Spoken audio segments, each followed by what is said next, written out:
A good evening and a warm welcome to another session in this series of Meeting an Expert. And as Asia Pacific Institute of Information Technology, we are honored to host this session today with another panel of experts. We warmly welcome all our students, all our members of partner universities, and of course the foreign delegates and diplomats who are joining us from all over the world today, and of course all the other distinguished guests. So to start off with the session, we also have Chairman of APIT Sri Lanka, Mr. Bandhu Legudage, to share his wishes. Chairman, over to you. Thank you, Kaushali.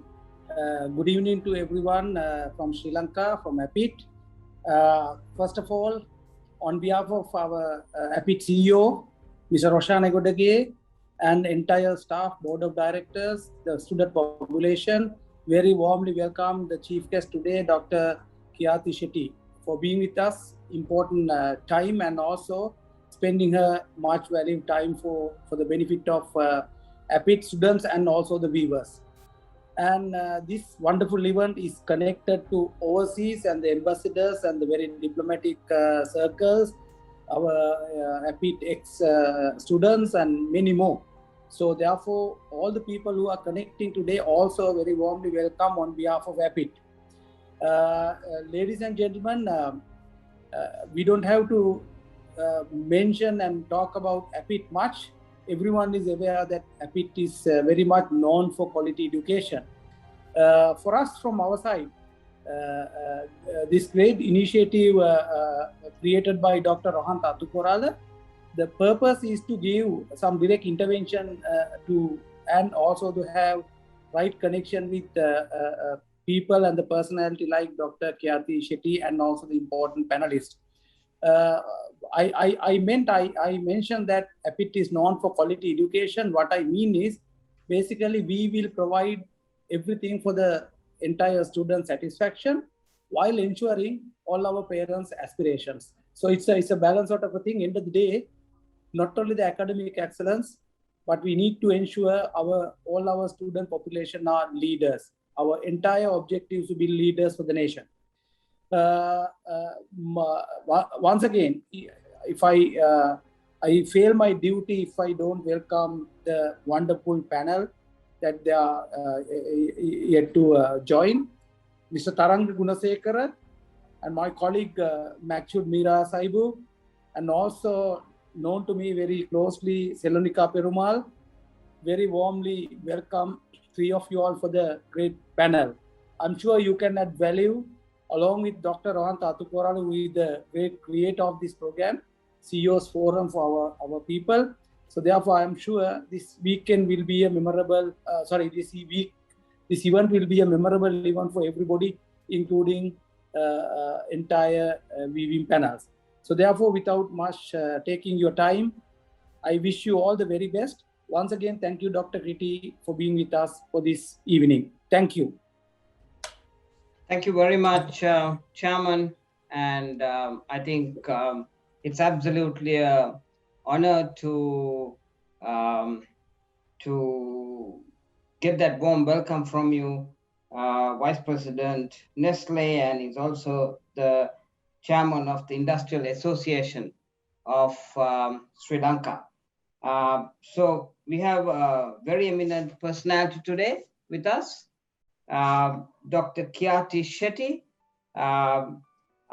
award-winning executive coach and the former dean of Curtin University, a recipient of the GCC Education Leaders Award 2019, a top 100 Global Training and Development Minds 2018, Global Training and Leadership Award 2017, GCC Women Leaders Award 2017, and a former dean of Curtin University. Dr. Khyati Shetty comes with a 15 plus years of experience working in the corporate and the academia. She's also an executive coach, innovation facilitator, and is currently based out of Canada. She started her career in the area of corporate strategy, market potential estimation, product development, and branding. Her passion for transforming individuals led her to flourish by working with high potential leaders, executives, entrepreneurs, and has conducted over 300 plus workshops in 10 plus countries. She has also been working as talent and leadership consultant for government bodies in Nigeria, Ghana, Dubai, and Mauritius. Khyati is a certified coactive coach from the US, a professional coactive coach from the Coach Training Institute in the US again, certified psychometric test professional, accredited assessor by CAMI, CFHEA UK. She holds a degree in marketing, an MBA in marketing, postgraduate degree in human resource management, and a doctoral in brand personality congruence. Her research interests are in the areas of strategic marketing, brand personality, and women entrepreneurship, and has published numerous peer-reviewed articles and delivered conference papers in higher education journals. She has also regularly contributed to Forbes and the CNBC. With Dr. Khyati, we have three fantastic marketing professionals of Sri Lanka who are actually the leaders in brand marketing. My good friend Taranga Gunasekara, who heads marketing for HSBC. If you look at his career, he's been an outstanding, illustrious brand marketer. Then we have Makshud Mirasaibu, who is, no introduction, Senior Vice President Marketing at Nestle. Once again, brilliant with, 5 to 7 years experience at Unilever, where he was heading the top categories in Sri Lanka and in the region before he got picked up by Nestle. And then, of course, we have a World Bank, IFC award winner of the top 50 women award winner in Sri Lanka, Selonika Perumal, who happens to be the Chief Operating Officer of Shift. So we got a star-studded team today, and the subject is amazing. It's neuromarketing, persuading the subconscious to boost sales. And I think so many are waiting for the panel discussion to ask questions. May I first ask Dr. Khyati to present her argument. Dr. Khyati, over to you. Thank you, Doc. Thank you so much. Firstly, thank you for that lovely introduction. And thank you all for joining us today. And I'm very humbled to be a part of such a fantastic panel. And this is something that I think I was just telling Doc before I started this. Sri Lanka is a country which is very, very close to my heart. And two things that I love about Sri Lanka are the people and its food. So this country is very close to my heart. So when Doc actually contacted me, I jumped at the first instance and I said, I'd be happy to do this. So welcome to our first session. And I'm a little apprehensive about using the word neuromarketing when I begin my session, because every time people hear of this word neuromarketing, there is a sense of apprehension with the word, saying, oh, it's something that I don't understand, so I do not want to use it. So I tried to rechristen my presentation and I tried to call it the psychology of sales, something that is a little more relatable to us. And what I want to try and bring about in this presentation is to try to tell you that all of us could be using these techniques. 30 minutes after this presentation, you could walk out of this presentation and implement these strategies for your brand. So we have tried and catered the presentation accordingly. So let's begin a little, let's rewind a little bit and remember 2020. Yeah. If you remember, 2020 started off with a bang, right? Many of us saw the year as potentially, I think, one of our greatest years. Markets were moving, interest rates were good, unemployment rates were down. We were cracking it out. We were traveling around the world. We were meeting clients. We were also shaking hands with our colleagues. We were jamming. And then, boom, it all came to an halt. And everything that we thought we knew went out of the window, right? It was scary for sure. And for those of you who are in sales, I'm sure there is a very, very high likelihood that in 2021, your sales pipeline is bone dry. The flood of leads has literally turned into a trickle. And perhaps the dream of having the best quarter has turned into a nightmare. So what should you do? But before I could try and tell you what you should be doing, I'm sure you're curious to understand in the first place as to why you should be hearing it from me. So before I could plunge into it, I think Dr. Rohanta has given a very, very extensive introduction to who I am. But personally speaking as to why neuromarketing and why you should be listening to neuromarketing from me, well, I'm a marketing nerd. And I have three passions in life.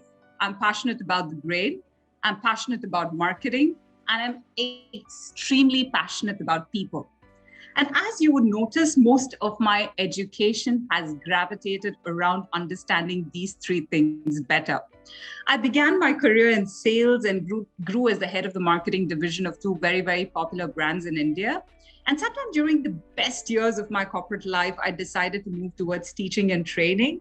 And it's been 10 years and counting. And like Dr. Rohanta mentioned, in the past 10 years, with 5 years in the corporate, I worked in the areas of executive education, and I've been a consultant to several governments where I have worked in the area of neuromarketing.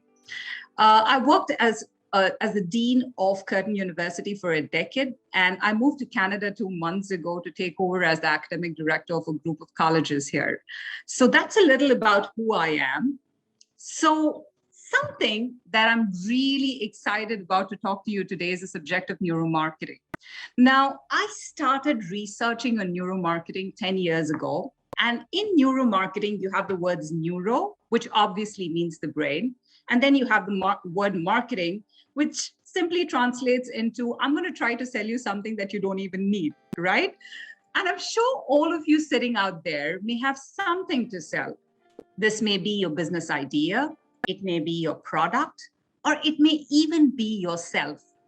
So in the next 30 minutes, I'm going to give you some quick tips on how you can sell anything to anyone with the science of neuromarketing. Now, this talk is something that will help you comprehend how every feeling, every thought and decision is controlled by this 3-pound soggy lump of cells inside our head, which we call our brain. So what is neuromarketing that everybody is going gaga about? So neuromarketing, by an academic definition, is the science of human decision-making. And it's all about neurometrics, biometrics, and psychometrics to understand our behavior. Now, before you decide to tune me out listening to these jargons, I promise I will try to keep this simple. I will speak English, yeah? So neuromarketing is also, in simple words, it is about understanding our brains and understanding that maybe there is something like a buy button inside our brains. And what neuromarketing teaches you is to trigger this buy button within the consumers that you deal with. So let me give you, so something that so I think something that we really want to talk about is this particular brain of ours. So let me give you a quick executive summary of our brain. So what we know about the brain is this. Now, we don't have a single self. And for those of you who have studied brain and psychology, I'm sure this sounds familiar to you. We have 3 cells. First, you have the neocortex or your new brain, and that is something which we call as our rational self. Now, if you look at my model, here it is on the outside, the wrinkly part of your brain. Now, that is your rational self. But then deeper inside, you have another self, which we call as our emotional self, the middle brain. And researchers, including myself, have looked at a lot of ways by which consumer decisions are affected by this middle brain. Now, deeper down inside, further below, is your brain, which in layman's language, we call it as a reptilian brain. And that is your instinctual self. And here's what neuroscientists have discovered over the years. It is our instinctual self that has a greater impact on final decision-making than the rational us. It is our reptilian brain that controls our digestion, it controls our blood pressure, it controls our heart rhythm, and guess what? It also controls what you buy. Now, for years, sales and marketing professionals have manipulated our reptilian brain to sell us stuff.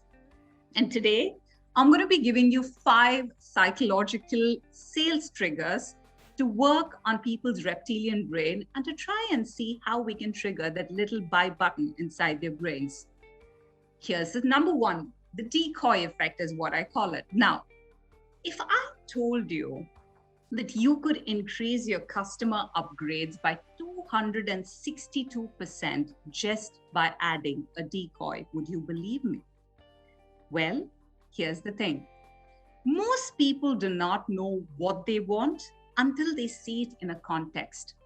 And if it's hard for you to comprehend that, let me put you through a little quick experiment so that you can see this for yourself. Okay, so let's demonstrate the power of context. Now, I want each one of you sitting there to take 30 seconds. Look at the two green circles and guess which one is bigger. I'm sure majority of you would say the second one. But what if I told you that they are the exact same size? Would you find that hard to believe? Well, in that case, let us put a couple of reference lines so that you can see it more easily. Now, it becomes a whole lot easier to determine the sizes now, right? I mean, you clearly see they're almost of the equal size.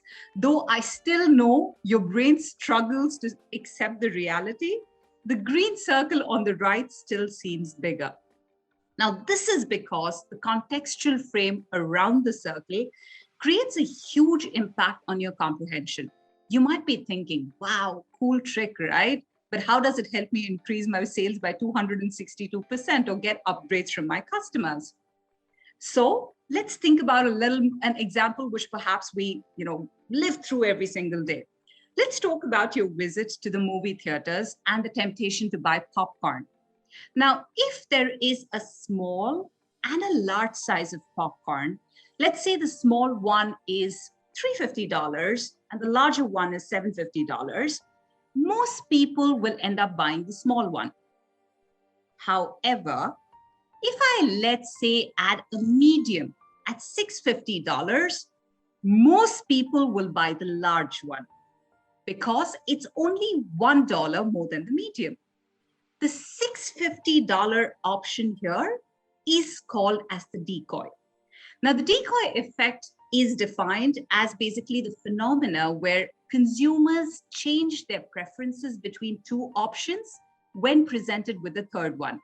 Now, that third one is the decoy. The price in the middle, while seemingly perhaps is useless and you may not have anybody buy that, doesn't really provide any value, but it is useful in getting customers to think of themselves from bargain hunters to value seekers.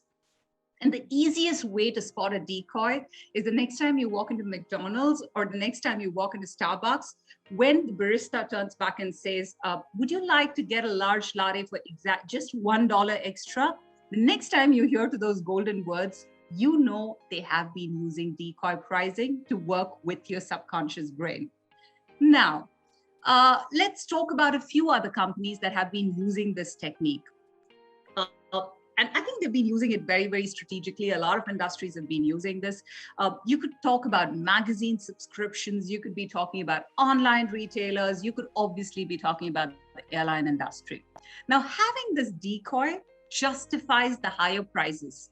And to apply this effect on your own product pricing, all that you need to do is identify the product, the sales of which you want to increase, then create two more price points applying the decoy effect. As simple as that. So that was our first hack, which we call as the decoy effect. And this brings me to my next psychological trigger, which I call as the Fomo Alert, or it's also called as scarcity marketing. Now, it's always been a cultural trope that we always want what we can't have, right? It's a principle based on decades of psychological research. And this is called also as the principle of scarcity. And we've spoken a lot about it in the science of persuasion. And it's an incredibly powerful marketing tool for conversion optimization, obviously when done right. Now, this principle is something which I also call as FOMO, which is the fear of missing out. We speak a lot about it these days, but I prefer calling it as the eternal teenage principle. Back in our teenage days, if somebody told you you can't do something, you wanted to do it all the more. I don't know about you, but I was exactly one of those teenagers. When I was growing up, If my parents disapproved of something, it was a splendid endorsement for me to do it all the more. I know a lot of you are sitting out there and nodding your head, but this is exactly what we try and tap into. The eternal teenage principle, which is still stuck in our subconscious mind. And that is what I call as the Fomo Alert. Now, one of the most well-known experiments that were done, back in this particular area was by a research scientist by the name of Stephen Warchell and his colleagues. Now, what they did was they offered cookies in a jar to their subjects. Now, one jar had got 10 cookies and the other jar just had 2. They did extensive studies, and what they found out was subjects preferred the cookies from the jar which just had 2 in it versus the one which had 10. And surprise, surprise, the cookies in both the jar were exactly identical. A little more recently, there was yet another study where they tried to understand, they showed women these photographs of their potential dream man. And half of the women were told that the guy was single, and the other half were told that he was in a relationship. The results, and this is quite fascinating, 59% said that they would be interested in pursuing the single guy. But the number jumped to a 90% when they thought he was taken. If something is rare or unattainable, that reptilian brain of ours wants it even more. And we've seen this all the time. When we learn you only have 2 items left, when you know there's just 1 day left for that sale, it triggers the fight or flight response in our reptilian brain, causing the trigger to hit the buy button. Point is, if people really believe that they'll be missing out on something valuable, they'll be prompted to act more quickly to get it. And this is where we're using this principle. Here's an example, a real-time example, which I think all of you can find inspiration in. And this is something that you can use for your own execution. Booking.com. Now, Booking.com does many things well, but one of them is using this particular principle to trigger a reptilian brain. Now, look at the search results for the hotels in Dublin. There are a few of these triggers that they're very, very strategically used. Number 1, booked 2 times for your dates in the last 24 hours on our site. Now, this tells you that the hotel is desirable. Number 2, only 6 rooms left on our site, which suggests that the time is running out to book. Number 3, it also tells you about see our last available rooms. Now, this adds the scarcity to call to action. This scarcity is a powerful principle, and like everything, I think the use of this principle would greatly depend on execution. Which brings me to my 3rd trigger, giving before you get, or reciprocity as we call it. Now, if you give your prospects something valuable, they'll get obligated to provide you with something in return. Now, this something might be a referral, it might be a sale, it might be an email address, or it may be good content or anything else of value. Now, I'm sure all of us have had instances where we've gone to a supermarket and ended up with an unplanned sausage purchase, for instance. And you only felt the obligation to buy this sausage because you tried a free sample at the supermarket. Well, that is the principle of reciprocity in action. And the reason why this works is that we tend to psychologically feel uncomfortable when we feel like we owe someone something. You know, people have a tendency to get all chivalrous, like the Lannisters from the Game of Thrones who watch it. We always pay our debts and whatnot, right? I mean, let me give you, let's say, a real-time example, which I think you and I must have faced all the time, and you'll be able to place this a little better. Now, let's imagine you have a couple of friends and you invite them out to dinner tonight, okay? You take them to this lovely restaurant and everyone enjoys a nice meal. And when the bill comes, you snatch it from their table and you insist on paying. Now, your friends may argue a little bit, but eventually they relent and they graciously thank you for the meal.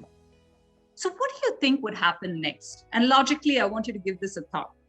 Now, there is a very high likelihood that your friends will insist on taking you out for dinner some night, right? Now, if they didn't, they would end up feeling psychologically uneasy. And this uneasiness would further grow if you did something else nice for them in the meantime. Like, let's say you bought them a cup of coffee or took them out to the movies. The only way that they will be able to get rid of the psychological discomfort is by returning the favor. This is exactly how your prospects are also hardwired in the same way. If you do something nice for them, they'll feel a compulsion to return the favor.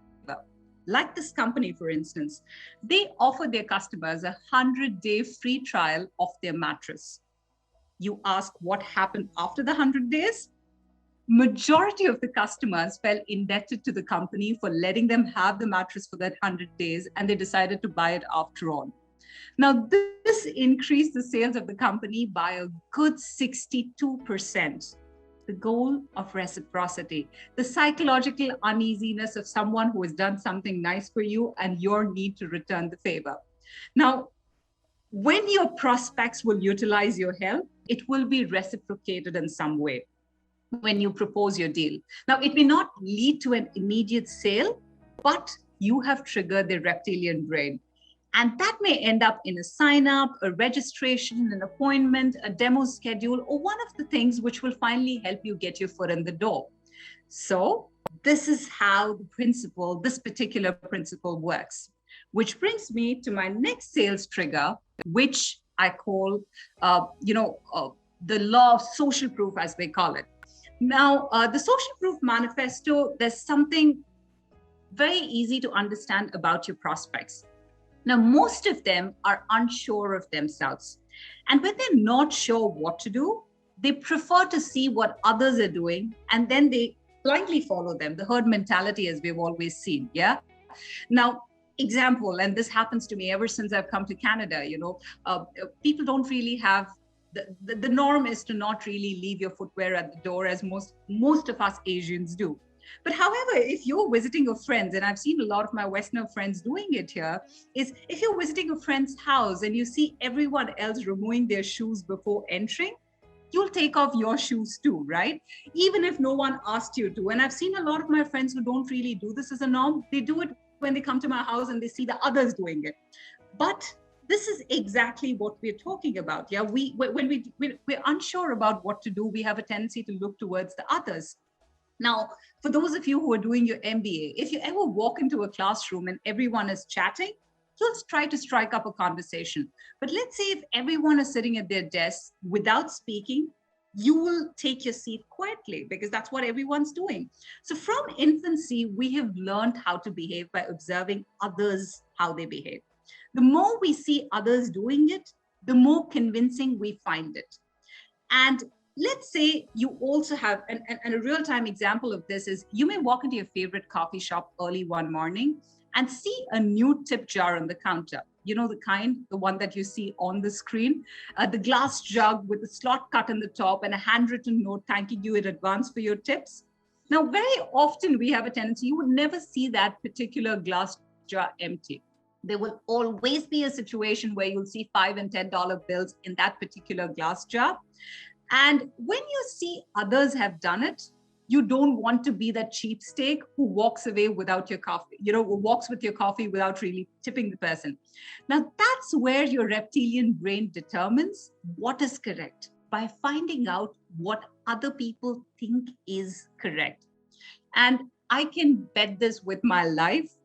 The contents in the tip jar must have been placed by the barista himself at the beginning of his shift. Yeah. And this particular strategy back in service industry is called salting the tip jar, which takes the advantage of this exact psychological principle. So how does this apply to sales and marketing, and how could you be using it? Now, consumers love to know what other people are saying about your products and your services. Now, we've all been in that situation. We have scrolled down at the bottom of Amazon pages and checked for reviews. Yeah.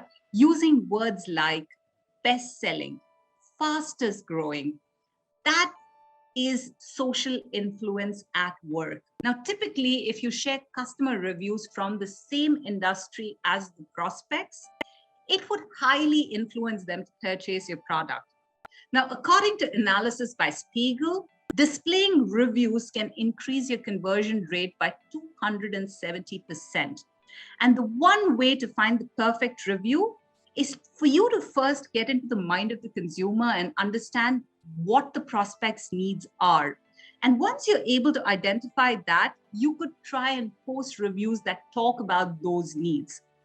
Think about McDonald's. Every time they say over 1 billion hamburgers sold, that's social proof in numbers, right? Which brings me to my fifth and my last trigger. That's your lead time response. Now, just take a moment and think about this. The way we talk to your boss is very, very different from the way you talk to a salesperson. Yeah. When someone tries to sell you something, a very new version of you pops out from nowhere.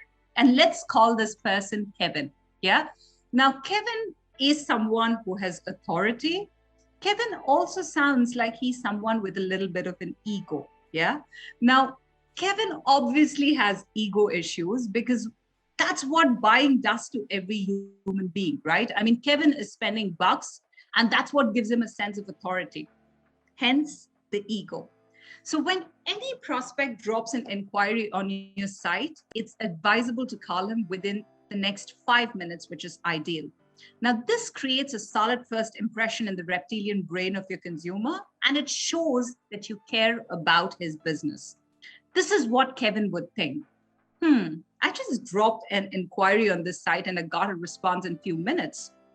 That's fast. They must really, really care about my business, and they're going to take the same efforts in trying and solving my problems in the same pace too. So one thing about the reptilian brain is, though it's a subconscious brain, when it interacts with the other three levels of the brain, it gives us an ego of the size of Empire State Building. The more you learn to massage this ego with your clients, there is a better chance of being liked better.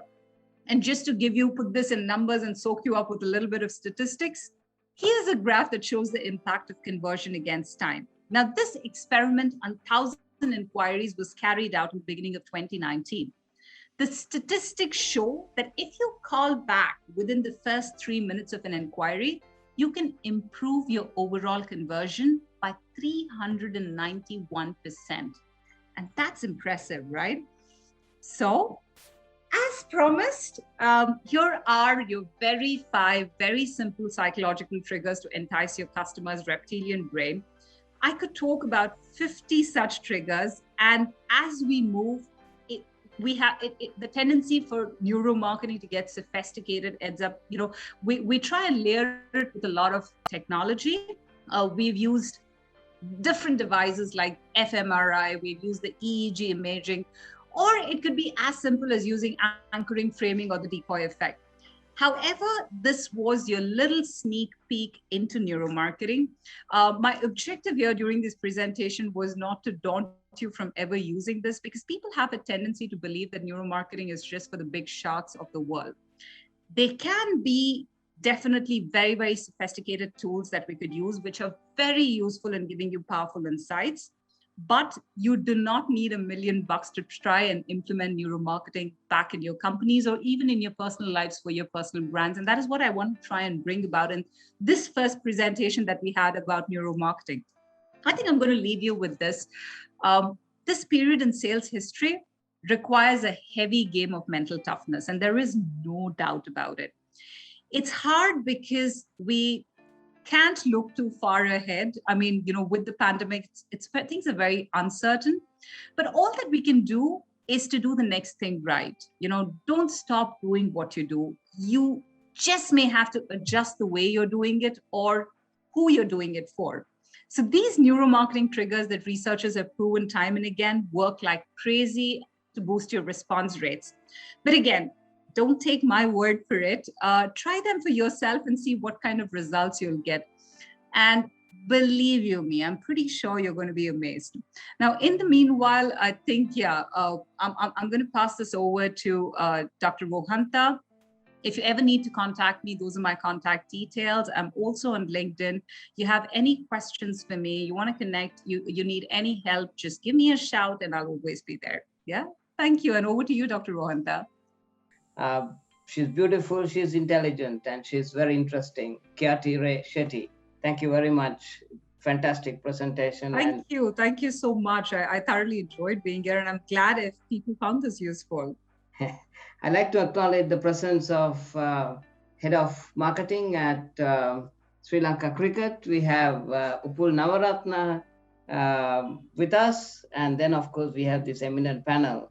Taranga Gunasekara, Head of Marketing at HSBC, Makshud Mirzaibu, who happens to be the Senior Vice President, Nestle, and then of course we have Selunika Perumal, one of the top 50 World Bank, IFC, WIM award winners also in our panel. So let me first of all open it out to, is Taranga there?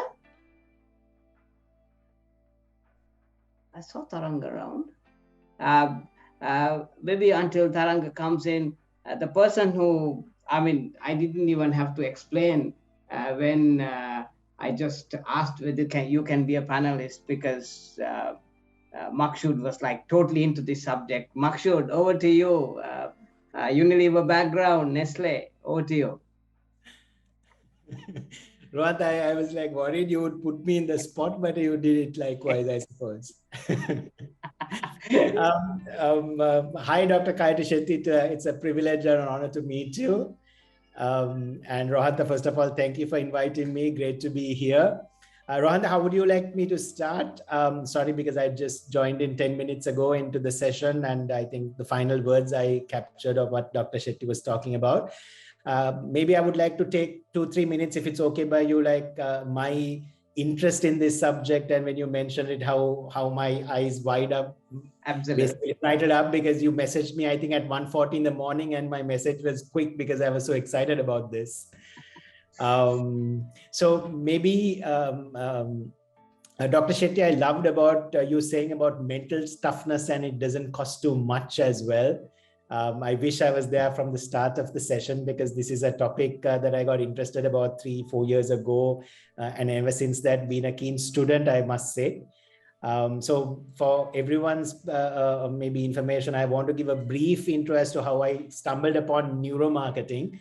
Honestly, I watched a video on behavioral economics by Rory Sutherland. So hence this topic has enormous value to me, because I learned about something called cognitive biases, heuristics, and everything. And while watching, I think it was a 42-minute video, but I ended up watching it for 2 hours because I had to have the dictionary or Google it, and a lot of the words I never understood as well. But then subsequently, I realized the value of it because I've been a marketer or into business management agency and all for 20 plus years, but then never realized how human emotions can be manipulated, how many of the researchers are there. But more importantly, I think the understanding of how what we say we do, what we think we do, or for example, how our decision-making process comes, because from a traditional AIDA model to how complex it is, and that is all thanks to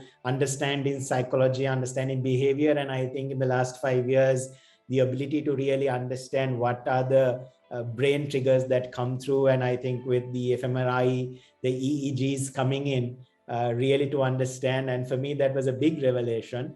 But the interesting part is, I think, having learned that, being a student of that, I think I'm able to use it only in part in my work, simply because I think a lot of the times, maybe we are benchmarked versus the KPIs that we have to deliver, maybe based on Nielsen or Kantar, and going by the sales reports. So still, I suppose as a category, as an industry, the knowledge is pretty rare. It's still mostly used as a maybe nice to do thing, or it's something like how 10 years ago digital came and everyone wanted to get onto that bandwagon. Today they're talking about this. But I think there are very few friends of mine as well. And I got into this because I think Chamit who's the, I think, head of digital in grants, he had his on his LinkedIn profile, and I was very curious about it. So I think I've also been privileged to maybe know a few who are into this. But many of the times, I think with Cello, we've done some campaigns, and certainly a lot of these principles, we kind of input it as well. So it comes from a passion. But more importantly, I think this has really helped me in the last couple of years understanding the teams, how they bring their passion to the business, what triggers, what motivates, and more importantly, I think to read the facial expressions, eye contact, and all. And I think I really know, okay, so when I ask the team, let's do it, everyone is like, yeah, let's do it. But I know from their body language, on their facial expressions, it's different. So I think for me, I'm still a student, keenly knowing, and I was telling Rohanta as well, I mean, this is a good opportunity, Dr. Shetty, maybe if Appit is also doing, this is something we can really start pioneering, because the value I see in this is more than a principle or a concept, it has real value. And as Sri Lankans, we say something, but we do something totally different. And I think given the kind of new normal, I think decision making is really evolving into a different space. So I think understanding our consumers is a bigger one. And the third most important thing is, I think you spoke about how our sales requiring mental resiliency. And I think I really feel that at the moment, because I think we are always trying to solve a consumer's problem, but I think many of the management and people are not trying to solve internal employees' problems as well. So I think this would also give a lot of opening up to us understanding one another in a bigger way, so that there's a lot of purpose in the work that we do, which automatically translates into consumers as well. So that's a quick intro I want to maybe share on, and then maybe take questions and everything later on. Is that okay? Thank you so much, Mac. It was fantastic. Actually, when I was at the outset having a chat with Khyati, I was talking about, I went back to my Dettol days, and I remember in India, you had this, I think Lever had just bought over balls, Right. and actually it was a brand called Quality, yes. and then they were looking at as to how you're going to link up the Walls brand into it. So initially they called it Quality Walls, Yes. and it was a typical classical conditioning of that unconditioned stimuli plus a neutral stimuli. You link it together, you get a neutral kind of a response, and then subsequently it becomes a conditioned response, and then subsequently you drop quality name off, and then that initial neutral stimuli becomes like a conditioned stimuli that gives you a conditioned response. So I asked, I'm not an expert on this, so I just asked Dr. Khyati, is that also part of neuromarketing? And Doc, you want to say a few things? I think that was a very similar question, Dr. Rohanta. I think there's somebody in the audience who's asked, who's given the similar question, saying, what's the difference between neuromarketing and consumer psychology? I don't think they're very explicitly different fields. They do not work in silos. And even when we're talking about classical conditioning, it is eventually going to be a part of neuromarketing. But the difference between, I think, the traditional consumer psychology versus neuromarketing is with the layers of technology that are there in neuromarketing. Earlier, we used to assume a lot of things. People behave in a certain way. People are satisfied. People feel attached to a brand. People feel brand love. But now with neuromarketing, what has happened is you can actually measure these responses. And these are tangible results you can get. So as you layer technology into neuromarketing, I think everything that we spoke about in consumer behavior, which a lot of researchers spoke as fuzzy stuff, ends up becoming tangible because we're quantifying each of those responses. So I definitely don't think they work in silos. They complement each other, and it's just helping enhance the usual traditional consumer behavior field. So that's what neuromarketing does. And I think, even something like classical conditioning, we will be able to check brain responses of consumers through neuromarketing when that classical conditioning is happening. So that is something that neuromarketing does. Thanks, Khyati. Go ahead, Sorry, Matt. no, interesting to add, because now in shopper marketing, there's about the diamond model where to place and how consumers would react and all. But then when I read in terms of how Google had done the experimentation in terms of getting people to eat more veggies and all, then you realize why the diamond model came in. And the reason was exactly what you're saying, the eye tracking and the behaviors and what drives. So maybe 10 years ago, we've done the diamond model display and you want the eye shelf to come. If it goes below, you know what it is, but we've done it just for the sake of doing. But now, like you correctly said, it's about information and unearthing that more, which is an interesting part. And then that brings a big revelation. And I suppose that is where, as an industry also, like, I think maybe many might view this as a new fad or as a principle or as a concept. But I think the important thing, like you correctly said, Dr. Shetty, is you just need to understand that you're given now more visibility into the reasons and the quality of output that is coming in, which I think we miss as individuals because we are so busy in our day-to-day running. Correct. Silo, would you like to share a few thoughts? Hi, good evening, everyone. And thank you, Dr. Shetty. It was an amazing experience to listen to you because like Makshood said, I will just take you through some examples also that we do in advertising. It's something that the terminology is quite new to us, but when we look at some of the techniques and some of the, the way the principles has been applied, there is something that we have similarly that we have done, in the past in how we do advertising. So at the core of how neuromarketing and advertising work, it's about how we understand human beings, and human beings are not rational creatures, right? Because our buying decisions can be influenced by things that are illogical. We might not even know what those buying decisions are. So, we look at, in advertising, we look at ensuring that we create effective communication, because effective communication thereby results in great sales, and that's how we create the connect. And for years, we look at, ad testing before we kind of put it out to the larger consumers. So we use things like surveys, focus groups, and polls and things like that. But, in most often, these kind of methods are limiting because most respondents in these groups, right? They are afraid to speak the truth. They might say something that we would want to hear, but they might not say exactly what they should be saying or how they think and how they feel. But with neuromarketing technique, we can exactly find out how they feel and what they think, right? So like you rightly said, our role is to make sure that you click the buy button in your brain. So, and then how do we do that? So just a few things that I feel that, we are doing in advertising. We might not be using the science like it's supposed to be, but we do a few things that at the end of the day evoke those emotions with the communication that we do. So Makshood rightly spoke about packaging and how the packaging should be placed at a certain eye level in a supermarket aisle. For example, if you look at cereal packaging, right? The front of a pack has always a character, and that character has, larger than life eyes. That's because when you kind of walk through the supermarket aisle, and as a little kid, when you're looking up at the shelf, you would see those eyes connecting with you. Thereby creating that emotional connect and persuading, the mom to wanting to try the product, right? And it's those kind of things, I think, a part of neuroscience and things that we are doing in advertising and when we create ads.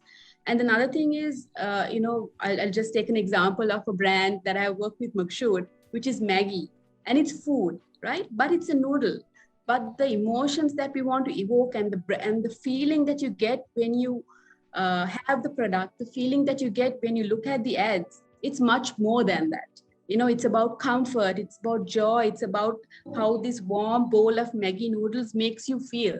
So we always try to connect, not just showcase the functional benefits of what the product does for you, but also bringing the emotional benefits, because we believe that if you are able to connect emotionally with a person, that creates fans, that creates loyal fans for the brand, which drives long-term results for the brand as well.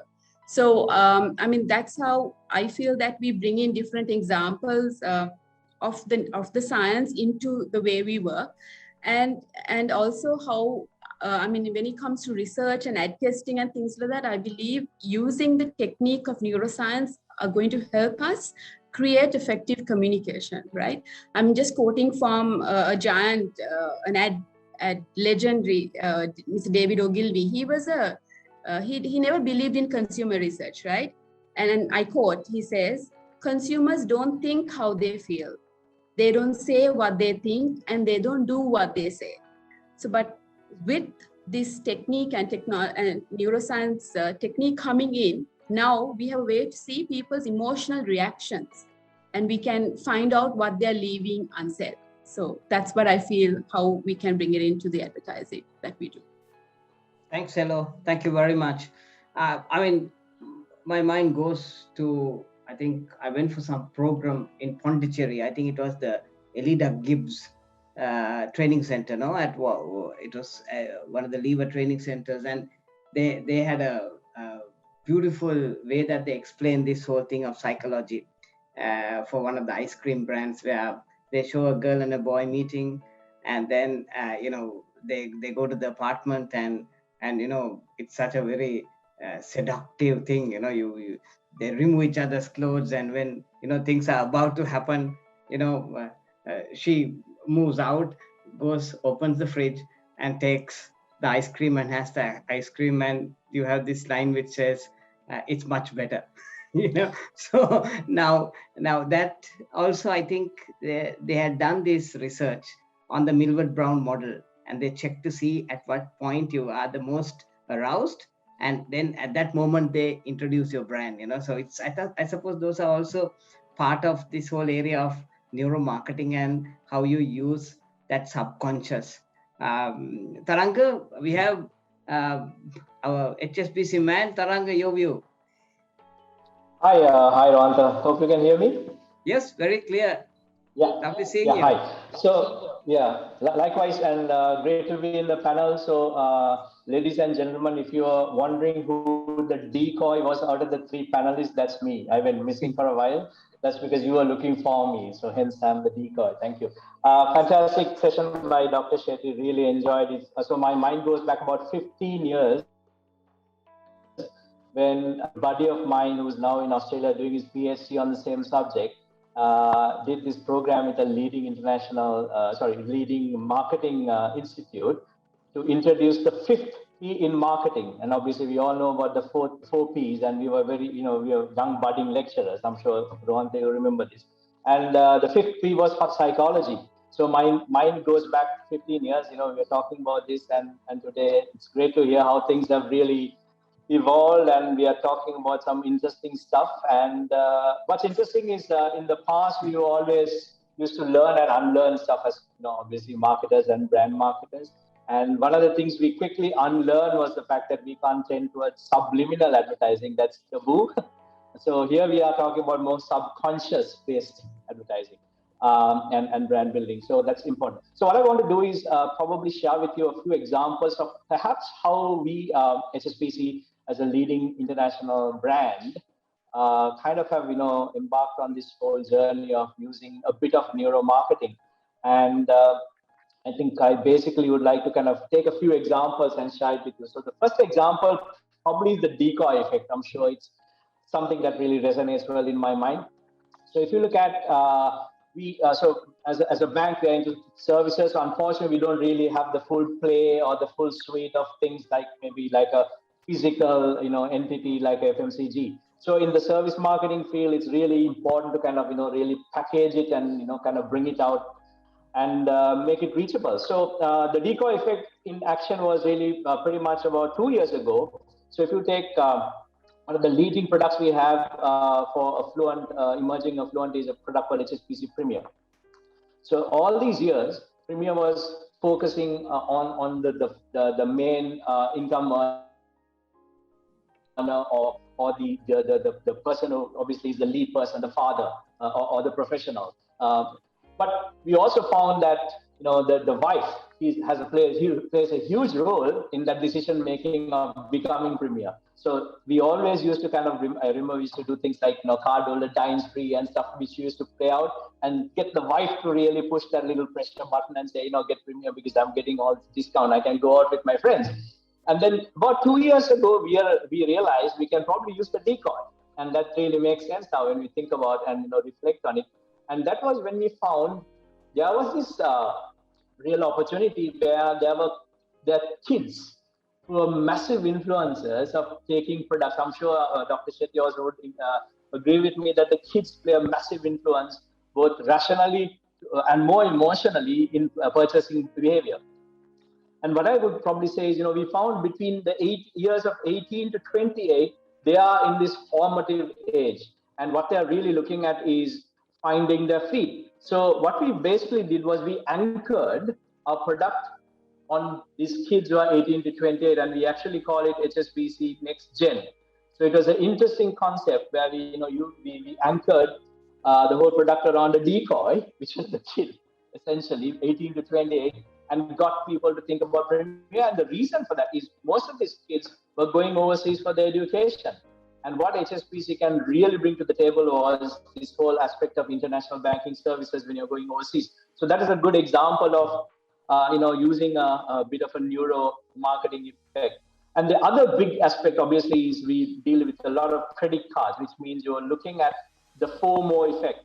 So you would buy stuff which you probably feel would go missing by hopefully using your credit limit and putting it on installment scheme. So we see this really, really working well and bringing a lot of our credit card spend. And that is basically simply because of the Fomo. So for instance, people would probably go for a iPhone 12 and not anything below that, because they can probably buy it and put it on installments and not lose the whole aspect of not owning one.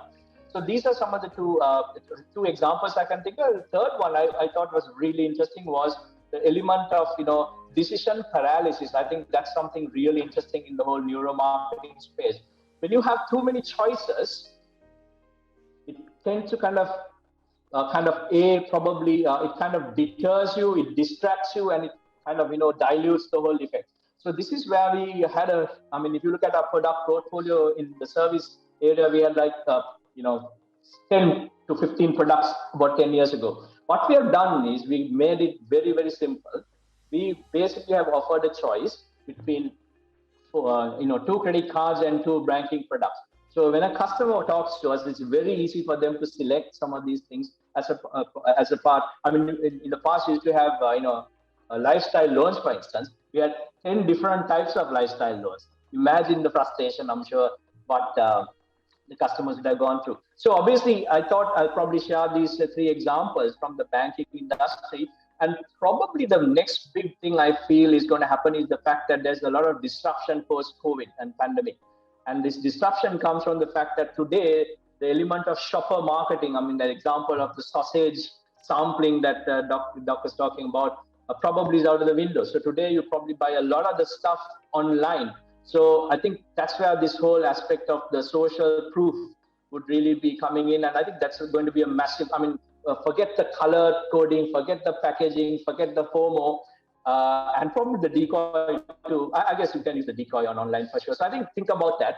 So I think with post-COVID, what we also see is a lot of people, transitioning into more online purchases and, buying stuff online. So imagine that effect that you have on the shelf. So therefore, that's going to be a huge disruption because we're going to have virtual servicing online, very little shopper marketing. So these are some of the things I wanted to share with you, and I was really, really interested to hear from Dr. Shetty on some of those very simple dynamics in neuromarketing. Thanks, Ron. I hope that was useful. Thank you, Taranga. So tell me, ladies and gentlemen, is it ethical? Is neuromarketing ethical? Can I start with Mr. Maksud first? So you spoke about the walls story. And the biggest realization is decisions are all about neurons, right? It's basically neural activity. And now basically, thanks to neuromarketing or neuropsychology, we are able to know which part of the brain is basically doing what. And so the reaction that we want the consumer to have is right. or the other part is manipulative, so that like we want them to do something that, you know, our business would grow. So in that light, I suppose it's unethical. But more importantly, if you look at it, I think if done right, my belief is it's a good one. Because two things, maybe since choice is there, since because a lot of biases are there, like in terms of how we want to be projected, in terms of our behaviors, our upbringing, maybe our own values. Because of that, what happens is maybe we mostly don't know what we feel or what we want. In that light, if you really look at it as marketers in solving problems of consumers, I think it's the right thing to do, because maybe Steve Jobs said people don't know what they want, so I give you a good piece and maybe you're wowed by it. But if you really look at it as marketers, our core job is to solve business problems and consumer problems. So if we want to give solutions, identifying the right thing is good. Second thing is, I think this manipulistic behavior will come because we want growth at a faster rate. That's the only area that I feel is bad. But I think if we do right, today most of us are using this in a very suboptimal manner, because we don't understand the logic behind this, how to do it right. Because even most of the data, we are used to just taking it out and using it to our advantage. I think if it's regulated in that manner, I suppose it's the right thing to do. Today, due to maybe the cost or the cost of doing a fMRI or even doing the EEGs, maybe is limiting most of even the research agencies to do this. But certainly, I think I don't think it's unethical, Ranta, because if we are all doing a lot of research panel or whatever it is, focus groups to understand, to make the offering more better. So in that light, I think it's a good thing. And we will understand how more neural stuff is done. But the scary part is maybe since it's taken 5 years, and today because it's expensive, we are talking that, you know, it's not standardized and all. But in the next 5 years, with the acceleration of technology, and if costs really come down, we'll be really manipulated. And because now I know as a marketer or as a consumer how brands are manipulating us in a big way, and I'm like, I'm not going to fall for that, but I keep falling over and over again. I think that is the biggest fear that I have, that we just will be manipulated, and Minority Report types of world will be inevitable in years to come. So which is where the scary part, I suppose. Dr. Shetty, what is your view? I think, Doc, I've very often been asked this question, and I was asked this question even when I got into marketing. They said, is marketing ethical or unethical? You know, and I think all of us are in the marketing field, so we are the bad guys for the rest of the world. But I always keep telling people this: there's a very thin line between persuasion and manipulation. I think as long as you're using this to persuade your consumers and you're giving them the right products, you're trying to understand their underlying needs, which perhaps they cannot tap into, that's a good thing. But the moment you get into the manipulation perspective, and I think, Taranga spoke about this as well when he spoke about subliminal advertising, which a lot of countries have banned, and they call it illegal. That's the next level of manipulation with people's subconscious mind, where they don't even know what's happening to them. I think that's when it ends up becoming unethical. But as consumers, what's important, and I think Maksud, spoke about this, it's important for us to actually understand this, because once you understand it, you know that, you are being manipulated or persuaded either way. So I think it's all about educating the consumers about this science and using it for persuasion versus manipulation. There's a question from Guyan Anthony. He's the general manager for marketing at Brandix, and he's saying, he's talking about another theory called operant conditioning. I think it was the B.F. Skinner's one, where the rat moves around, and then when he finds that the food, subsequently the behavior becomes faster. So he's saying, when you go to some of the branded outlets, what they do is they get you to experience the brand, try the brand. And he's talking about how Singer wanted initially when the washing machine came, they told, bring the clothes and come. You eat here. And then subsequently you use it, and then unconsciously you learn, involuntarily, and then you were part of the whole reinforcement process, and ultimately you ended up buying the washing machine. So he's saying, isn't that getting consumers to do what they actually don't want to do? Taranga, over to you. Yeah. I remember teaching that stuff many years ago. Yeah, operant condition, fantastic concept then. I think today, if you really look at how we buy, whether we like it or not, I think we buy and we are basically, connected in the whole digital ecosystem. And one of the things that probably kind of, anyway happens is this whole concept of remarketing. So if you basically go and have if you, there's like a funnel and there's like funnel friction, top of the funnel, bottom of the funnel, there's some funnel friction. And if you drop out of the funnel, there is always this propensity of remarketing that happens that to get you back to the funnel. So that for me is, a classic modern age operant condition. That's like the condition. You keep seeing the ad, you see a different version of the ad, you have, like A/B testing that happens, so there's a lot of stuff that obviously happens today, whether we like it or not, in that whole digital work, in the digital play, when it comes to, purchasing behavior. But end of the day, I think to the point of ethics, Rohan, I think basically, I like to probably say two things. One is obviously the consumer has the choice. That's number one. And the second aspect, I think that from a more from a subconscious or neuro marketing perspective, there are three probable kind of hooks that we use. One would be a rational hook, and second would be an emotional hook, and the third one, like what you get in Starbucks, is more the experiential hook. So all these three can probably work in tandem, obviously, and get the customer to kind of consider. End of the day, as marketers, for us, it's about moving that consumer from what we call priming to consideration and conviction and purchase, right? So I mean, we got to move them through that funnel. That's what we really kind of celebrate end of the day as marketing people and brand owners.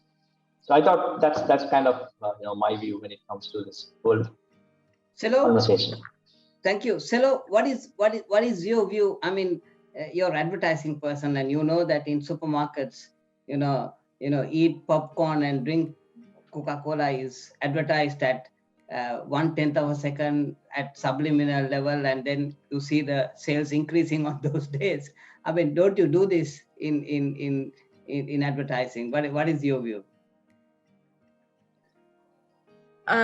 Yes, I mean, see, we look at different touch points, right? And as a consumer, as a person, I mean, we try to, in advertising, first and foremost, try not to refer to ourselves as consumers. We first try to refer to ourselves as people, because we advertise to people. So, I mean, when you go through a whole life journey and even your consumer journey, so there are different touch points. So we look at, what are those different touch points? What are the kind of advertising that we can create to tap into those different moments at the time? So I believe that, once again, I mean, Taranga said it very clearly, the consumer has the choice to buy. But you would trigger those little receptivity moments at those different times to see if it actually triggers a purchase. So I don't see it as, to be honest, I don't see it as manipulative. In my point of view, I don't see it as being illegal, but I see it as, very tactfully trying to connect consumers or people with those different touch points at those different moments with different messages to see whether they are receptive towards your brand. And that's how I kind of see it. See, lovely, Selo. See, one last round of questions, which is more to do with the pandemic. Don't you feel that the pandemic has also, whilst it has a lot of negatives, it's very challenging with regard to demand generation, it's difficult with regard to getting activations going in the marketplace, but don't you feel that it also kind of made us to think, it challenged us to look at theory and seeing, how do you understand consumers when you don't actually see and hear them? And then, you have to read your panel data and your retail panel data, consumer insights, and you got to read and play a much more scientific game. I mean, one last round of questions. Don't you feel that currently marketing is more interesting right now than what it was? Maksud, Mr. Nestle. That's the last point that you ended up was good, Radha. I mean, marketing has never been this interesting if you really look at it. But I would maybe add another dimension to it, because see, always as business owners, we have been trying to be logical, quantitative, because every time you want to do something, there has been a lot of numbers to back it up. But I think the psychological aspect, Rohanta, is what has really been coming out in a number one priority, I think, during the new normal, I would say. Second thing is, I think if you look at panels like AC Nielsen, Kantar were not available for us because of field work not able to being done. So as marketers, we always used to navigate with uncertainty for the very first time, because normally even if a market share is going up or down, you have a panel or something to back it up with, and then you can tell your bosses saying you're always trying to rework something and, show some rosy picture, but here you don't know what's happening. The third thing is, I think a lot of introspection happened, and I think we started listening to a lot of our employees and bringing out a lot of tacit knowledge.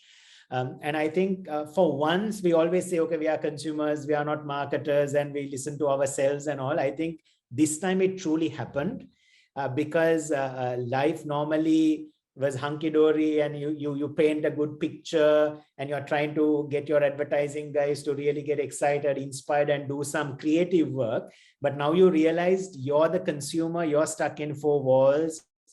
You saw what was happening to your family, friends, colleagues, and all. So the reality of survival kicked in. And then I think the biggest realization was that. So more than relying more on numbers and all, I think we relied more on conversations, more on experience.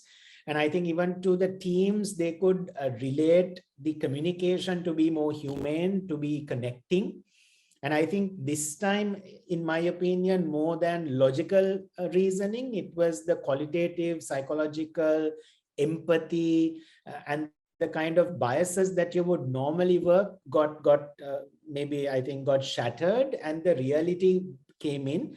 And I think the genuine effort came in. So you would now think, okay, even if you're advertising, are you trying to manipulate? Are you trying to present a rosy picture? What is the kind of solution we need to give? So I still remember even brands like Milkmaid and all, the brand manager used to have a lot of nice conversations, which was human, because we wanted to serve a purpose during the pandemic. It was not about selling a tin of Milkmaid or getting a sale to increase. It was actually trying to solve a problem, maybe just by giving a recipe for a Kimbula Banis. You knew you were bringing smiles to the households and everything. So it was something like that which went in. And I think the biggest realization for me personally is how to navigate with uncertainty, without numbers, without any backing. And when you have a lot of stakeholders demanding for judgment, logical reasoning, and to make sense, to drive with uncertainty was, I think, the biggest challenge. And still we are not out of it. Still I'm learning. So I think all my 20 years of experience got shattered and went to zero, which is kind of reassuring in a modern world of trying to get your confidence up as well. But I think it's interesting, and I think I would sign off by saying what you said, marketing has never been so interesting. And I think more than marketing, I would also say survival has never been more interesting. So in that light, I think it's a life lesson. So I think all the principles, all the values that you stand by is what's going to, I think, get you to cruise along. And I think the biggest thing is empathy.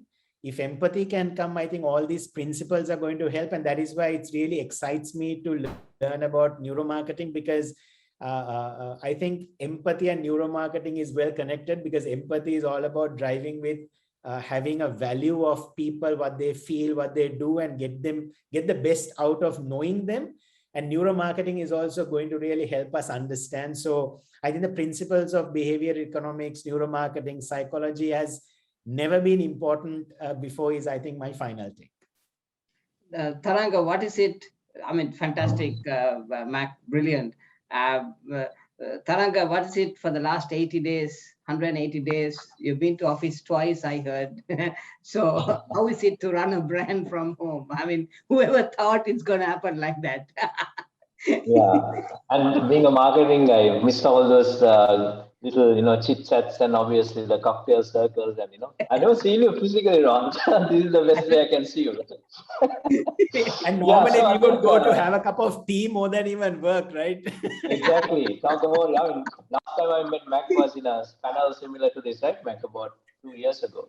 Yes. Yeah. Anyway, so I think from a financial service perspective, I think one of the things, probably two things I'd like to share is, with the pandemic came a huge amount of, I think we kind of got to this whole ground zero level in terms of everything we know. So we got to start from scratch. So one thing we actually did was something really interesting. And when this whole thing hit, we basically took a step back and we kind of we looked at what really works. And then essentially, we build something on a baseline of what we call the 3 R's. So when this whole thing happened, we did obviously it all starts with R. So the first thing we did was we responded to it, and that's where the whole empathy came. We acknowledge the fact it's really challenging times. It's not easy. I mean, imagine when the first lockdown came. We couldn't, consumers couldn't even get access to cash. It was locked down big time, and they didn't have access to cash. And all the online, merchants and so on, obviously needed cash. So we empathized with that. So that was the first one. We responded to it. Then we also reacted to it. So we basically started this whole premise of educating customers how to navigate this, how to do your banking, how to do your money, how to pay your bills. And I think we educated a lot of our customers who, even today, I think that's really appreciated. And finally, we also looked at what we call a rebuild strategy. So how do we get ready to when the good time comes? And I think kudos to all the marketers, because none of the marketers, probably in Sri Lanka and globally, did go dark. Now, if you went all dark, I think we would have probably had different consequences. And the reason I say that is because like today, we are looking at little pockets of windows of opportunity that comes where we grab it, right? So and we're looking at different waves. So every wave has a peak and a downward trend. That's where we snatch the opportunity to kind of connect with the customer. And FOMO is more relevant than ever before, because today I think various people call it in various names. There is this whole notion of revenge tourism, revenge shopping, revenge, film going, for instance. Go into that film and get that little, quick peek and get out. So I mean, it's all about the revenge behavior. I think this is FOMO in motion, and I guess this is going to be, whether we like it or not, the kind of the normal state of things to come as we go through this whole challenging period. And I think it's about, as Mark said, it's about getting the marketers getting to kind of the realization that you got to kind of go with these waves and surf the waves and connect in these right pockets and get tap into those opportunities. I think that's going to be a huge effort in our marketing endeavors going forward, in my opinion. Guys, I think we can continue talking, but I'm going to give the final word to Dr. Shetty. I know we really have to close down. 10 o'clock is curfew time. Okay. Dr. Khyati Shetty, over to you. Are you sending dinner for us? we could celebrate very soon. It will be a real Neuro Marketing dinner. Dr. Khyati, over to you. Well, I think I always, I think when the pandemic hit us, I love to remember what Muhammad Ali said, during a boxing thing. He said, everyone has a plan till they get punched in the face. And I think that's exactly what happened to all of us when the pandemic hit us. We all had like forecasts for the next 5 and 10 years, and it was one boom pandemic, and everything was scattered, and everything that we knew, like Maksud said, we literally, I think we had to start over new. But I think that's one of the best parts about being a marketer, right? I mean, I keep telling my students this. Things in marketing change more often than Lady Gaga's costumes. So that is something that just keeps us in the, that's why we're marketers, and that's why we're not accountants or finance people. I mean, for us, 2 + 2 is never going to equal to 4. We have a new strategy every single day. And I think that's what happened with the pandemic. And I've worked with clients, and I think something that really compelled us during this particular time was to think of the way people do things. And that was differently. Just to quickly give you an example, I worked with a luxury brand back in Dubai. And one of the things that was a problem with the brand was the falling sales during the pandemic. So obviously people didn't want to buy luxury products during the period. But during the pandemic, when we did our market research, we found a new breed of customers whom we call the Henrys. Again, a concept that's really picking up. These are high earning, not rich yet consumers. Yeah, that's why we call them the Henrys. And these are the new millennials. And we worked with that particular demography, and we tried to sell luxury brands from that particular brand online. And we created a lot of strategies for brand engagement online.